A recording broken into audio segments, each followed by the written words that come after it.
Nouvelle étape décisive dans l'affaire de la tentative de coup d'État au Bénin. Après les événements qui ont secoué le pays ces derniers jours, la justice béninoise passe à la vitesse supérieure.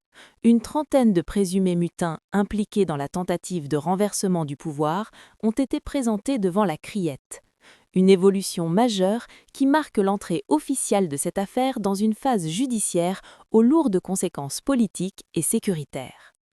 Selon les informations disponibles, ces suspects, majoritairement issus des forces de défense et de sécurité, ont été interpellés à la suite de l'échec de la tentative de coup d'État.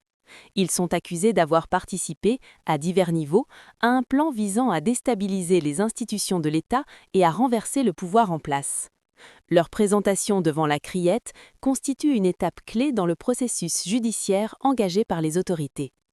La Criette, juridiction spécialisée dans les affaires économiques et le terrorisme, est régulièrement saisie pour des dossiers considérés comme sensibles pour la sécurité nationale. Le choix de cette cour traduit la gravité des faits reprochés aux mis en cause, notamment en lien avec l'atteinte à la sûreté de l'État, la tentative de déstabilisation institutionnelle et la menace contre l'ordre constitutionnel.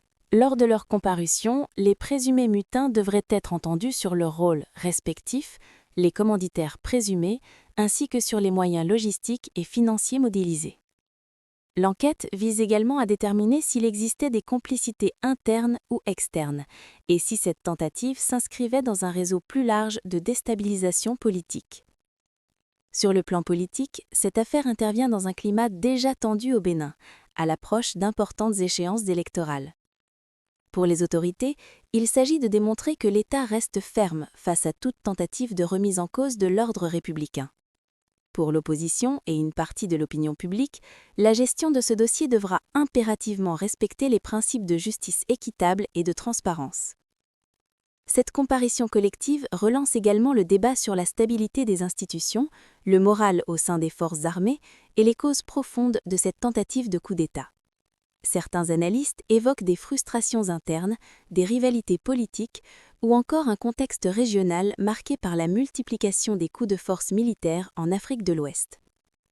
Au-delà des responsabilités individuelles, ce dossier pourrait avoir des répercussions durables sur la gouvernance sécuritaire du pays, la confiance entre les autorités civiles et militaires, ainsi que sur l'image du Bénin à l'international, longtemps perçue comme un modèle de stabilité démocratique dans la sous-région.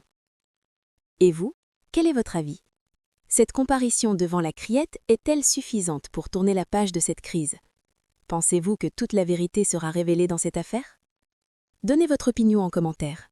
Abonnez-vous à la chaîne pour suivre toute l'actualité politique africaine, analysée et expliquée en profondeur, jour après jour.